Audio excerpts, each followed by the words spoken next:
Brian Sims, welcome to the APO family. We're so happy to have you here. Thank you, Luke. I'm excited to be here. Now, I know probably some of our viewers are thinking, why in the world are we having a politician in this show? And I did it very intentionally because I really look up to you and all the work that you do. Could you tell us a little bit more about your career? Sure, and thank you. That's very flattering. As you said, I'm an elected official. I'm from Philadelphia, Pennsylvania. And becoming an elected official wasn't a lifelong dream for me. I'm a civil rights attorney. Equality is my lifelong dream. And I was living in a state that lacked equality, and part of the reason we lacked that was because we didn't have appropriate representation. Pennsylvania was the largest state in the country that had never elected anybody openly LGBTQ. And so I tried for a couple of years to elect other people, and my friends sort of told me that I might be the right person. And in 2011, I ran for office. Excellent. Now, I know the holidays are really all about coming together. I know that's one of my favorite parts about it. So, going a little into that political history of yours, can you tell us something that you're really proud of where you worked together across the aisle on something? Sure. It's actually an easy one. You know, in politics, while you often hear about the really divisive things that we do where we disagree with each other, where we're fighting with each other, there are actually a whole lot of things that we do where we have to work together, where we get along. For me, one of those issues was the election of judges. When I first got elected, Pennsylvania was one of those states that allowed judges to be elected. And I don't think that's particularly the right approach to take to it. And so I teamed up with one of my Republican colleagues, who's now the Speaker of the House, in fact, in Pennsylvania, to introduce legislation to do just that. I know I speak for a lot of us when I say how refreshing it is to hear all of this camaraderie and working together. Thank you for that. So there are so many great memories from the holidays. Why don't you tell us all about one of yours? Oh, that's fun. I got to grow up all over the country because of my parents' Army background, but one of the neatest places I ever lived was in a little town called Eagle River, Alaska, right outside of Anchorage. And I remember when I was probably around 9 or 10 waking up to the Christmas morning, but it was at the end of what had been about a 4 or 5 day snowstorm. And I remember we could open our front door and snow was 6 feet high. It was higher than the door. And my parents brought us up to the second floor and opened up a window and kind of shoved us out the window into the snow.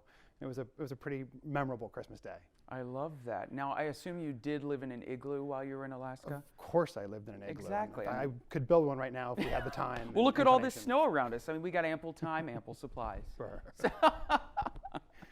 So tell me, if there's a Christmas album that you put on and you just can't get past it, you have a drink of your choice, which, by the way, what is your drink of choice? Jameson on the Rocks. Nice, old-fashioned, classic.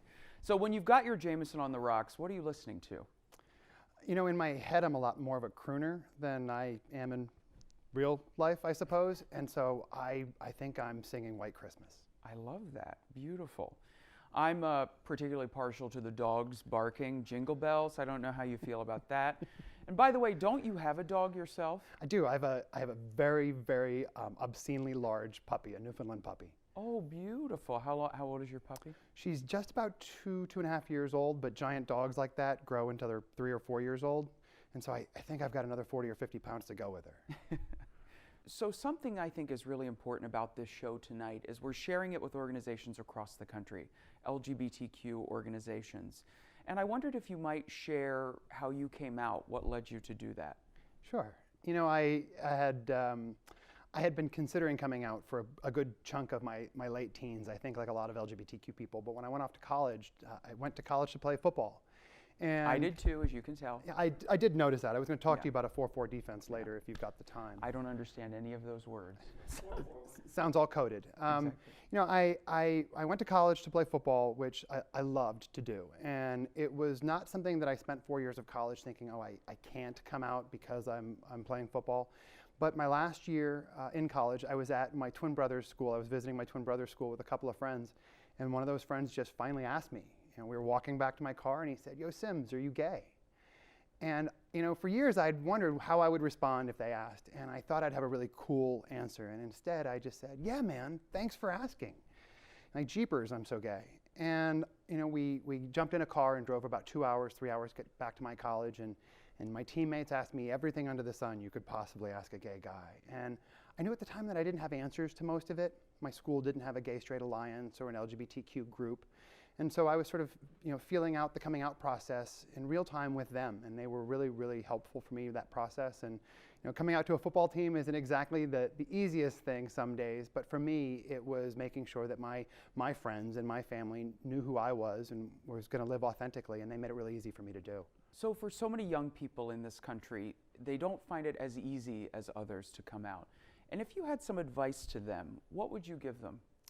Well, first of all, coming out isn't something that happens just once. As those of us who have come out will tell you, it's something that many of us have to do every single day. And it's not really about how many people you come out to. If you've come out to yourself, you've already come out. If you've come out to a friend and only that one friend, you've come out.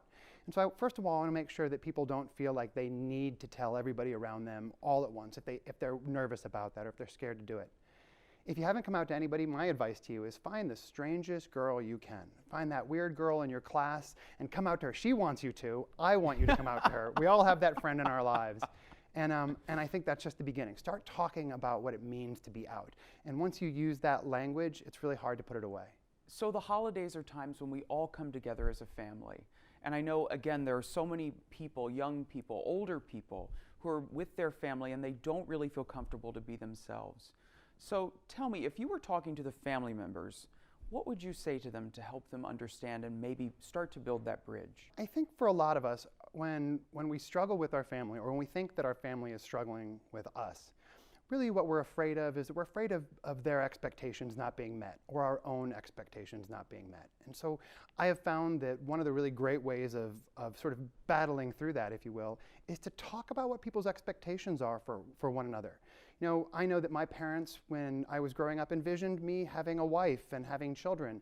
And when that sort of became clear that it wasn't going to happen, I knew I needed to reset their expectations. Explain to them what happiness could look like for me, what a life, what marriage could look like for me. And so I think what most people want is they want the people around them to be loved, to be safe, to be cared for. And I think if we can explain to one another why and how that can still happen, even if it's different than the expectation, I think we're more likely to get there. So growing up as a kid, I asked for all sorts of crazy Christmas gifts. But I have to say, probably my favorite, I was 5 years old, there's a photo to prove it, I asked for an Easy Bake Oven. Now, not a normal thing for a 5-year-old in West Virginia to ask for, but I asked for it, and if you see the photo, you will see this complete smile of glee as I got ready to bake a cake over a light bulb. So you tell me, what's something that you asked for that was maybe a little crazy and you got it and you were so excited? Oh, this is so embarrassing because I don't think it's all that crazy. And this is not embarrassing compared to what I just said. So. Your Easy Bake Oven at least sounds useful. I think at somewhere around the age of 13 or 14, for Christmas I asked my parents for a double-breasted suit.